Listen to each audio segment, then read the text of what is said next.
You are 35. Your salary is the highest it has ever been, $82,000, and your net worth is roughly $6,000, almost all of it sitting in a checking account you treat like a waiting room.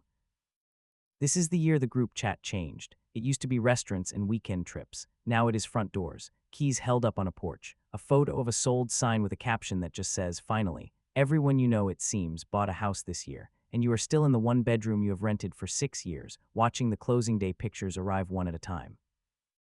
For a long while you told yourself the gap was luck, a slow decade, the wrong timing, a market that ran away from you while you were busy surviving. You are beginning to understand that it is mostly math, and that the math does not care how the photographs make you feel. So one night you decide to catch up. You open a mortgage calculator the way someone drowning reaches for the nearest solid thing. You type in the kind of house your friends keep posting. You look at the down payment it would take and the monthly number it would leave behind. And slowly a different picture comes into focus. The down payment would not just empty your $6,000. It would require money you do not have. And the monthly payment, with the taxes and the insurance and the repairs nobody photographs, would chain the next 30 years of your income to a single asset on a single street. You sit with that. The house everyone seems to have is, for a lot of them, a liability they cannot quite carry, dressed up as an achievement. Some of them can afford it. Many of them are one broken furnace away from a credit card they will spend years paying down. You do not know which of your friends is which. Neither do they yet. The instinct is to feel behind, and behind is a feeling that arrives easily and helps with nothing. You set it down. You are not the version of you who bought at 28 with help from somewhere. You will never be that person, and no amount of scrolling produces a single dollar. The question is not how to get a house as fast as possible so the photos stop stinging. The question is what the next 10 years actually build, and whether a front door is the thing you are really after or only the thing that is easy to see. There is one fact in your favor, and it is not a small one. You earn more now than you ever have. You are not yet locked into a 30-year note. Your money, what little of it exists, can still move. Renting was never the mistake. Renting and then doing nothing with the difference, year after year, was the mistake, and that is the one part you can change tonight. So you open a brokerage account and a Roth IRA in the same week. You move $400 in. It is not a triumphant amount. It is simply the first dollar of yours that is working instead of waiting. You set the transfer to automatic, the first of every month, before you can develop an opinion about it, before the money can be claimed by something louder. You buy 3 boring index funds, a total U.S. market fund, a total international fund, a small slice of bonds, and you do not check the price the next morning. Then you go looking for the leaks. You cancel 2 subscriptions you forgot you were paying. You move to a phone plan that costs half. You renegotiate the car insurance and recover $38 a month. None of it is dramatic. All of it gets routed automatically into the account that now holds money that grows. Your savings rate, which was effectively zero, crosses 18%.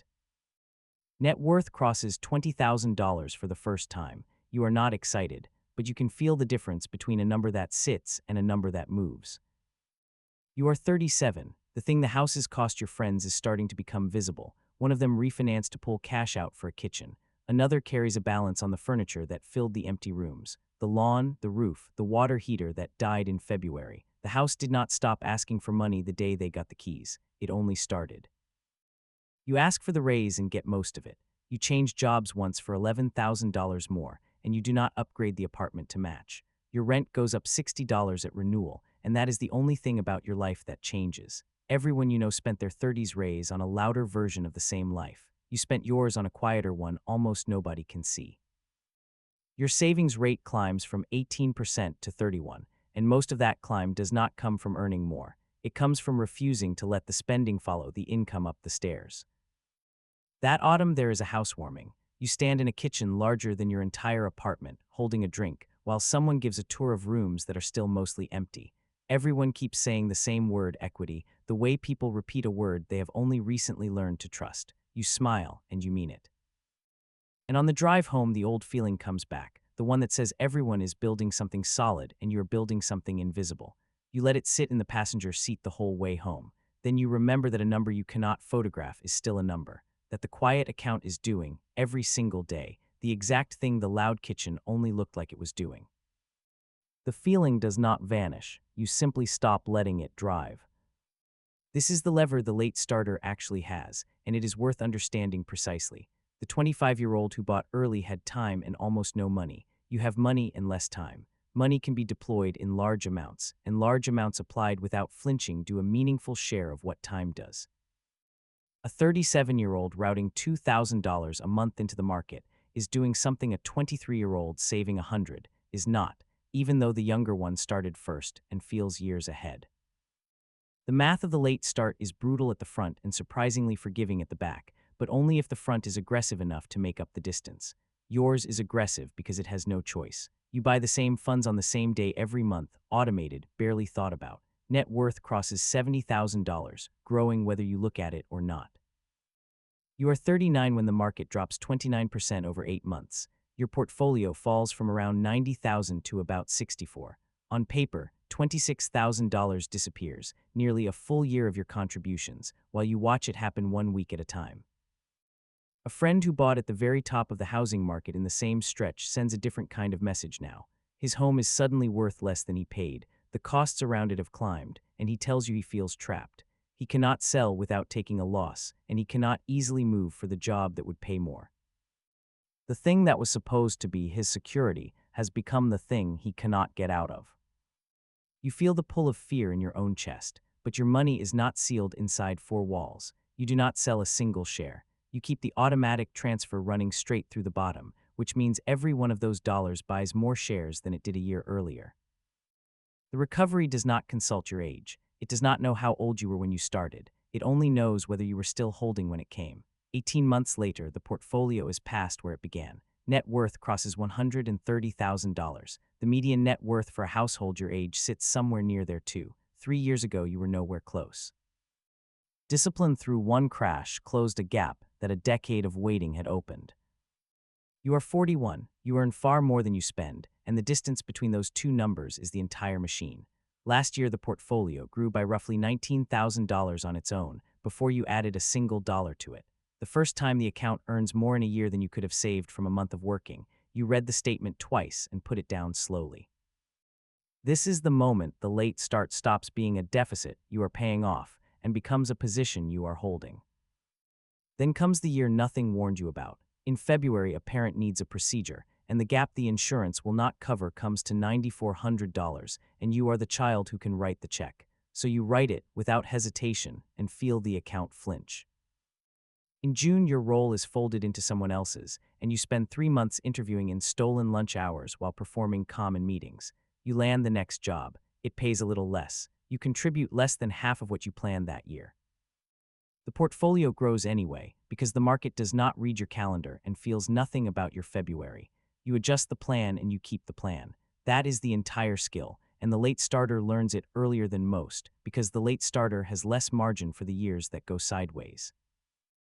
You are 43. The portfolio reads around $320,000, and for the first time the old wound has gone quiet. You could buy a house now. Not the house the photos demanded at 35, but a smaller, deliberate one, bought with a down payment that does not empty you and a payment your machine barely notices. So you do eventually on your terms, as a choice and not a cure. The front door, when it finally comes, is almost anticlimactic. It was never the thing. It was just the thing that was easy to see. You did not arrive here by being early. You arrived by being relentless in the years you actually had, and by refusing to flinch when those years got hard. Starting in your 30s means you reach the same places the early starters reach, a few years later, carrying a different pattern of scars. You do not have the long tailwind at your back the way they do. What you have instead is proof, built inside your own account, through your own crash, across your own catastrophic year, that you can do this thing under pressure. That proof turns out to be worth more than the years you lost, because plenty of the people who started early had all that time and threw it away, and you had less of it and kept every piece. You are 47. The two engines, what you earn and what your money earns, are now roughly the same size. A sentence that would have sounded absurd to the 35-year-old staring at a $6,000 balance and a chat full of other people's front doors. He was not too late. He was late, which is a different word with a different ending. Late means you begin behind and close the distance with everything you have. Too late means you never begin at all. You will not retire at 40 the way some of the people who started at 22 can. That door closed before you knew there was a door, and there is no use standing in front of it, but there is another door. It opens later, and it leads to the same room. the part of your 50s where work becomes optional before it becomes impossible, where a layoff is an inconvenience instead of a catastrophe, where you keep working only because you chose the thing you are doing and could stop the day you wanted. You are 35 again in the memory of it. The group chat is still full of front doors. The mortgage calculator is still open on the phone, the numbers still telling you that you are somehow behind. You can feel the pull of the easy conclusion, that the missing decade is a verdict, that the people posting keys already won. That someone starting this late is just funding a slightly more comfortable old age. You set the phone down instead, you make the transfer. The first $400 leaves the account that has only ever held money still and goes somewhere it will finally do something. Outside, people your exact age are running the same math tonight and arriving at the easier answer, the one that lets them keep waiting another year and another. They are not behind. Behind implies a single finish line and a shared clock, and there is neither. They are standing at the fork the late starter always reaches, the one with two doors. One is marked too late and it is wide and quiet and leads nowhere. The other is marked late and it is narrow and steep, and it opens, eventually, onto the exact thing the early version was always after. You do not announce which one you take, you just stop standing in front of them. The market opens every morning. It has never once asked how old you were when you walked in.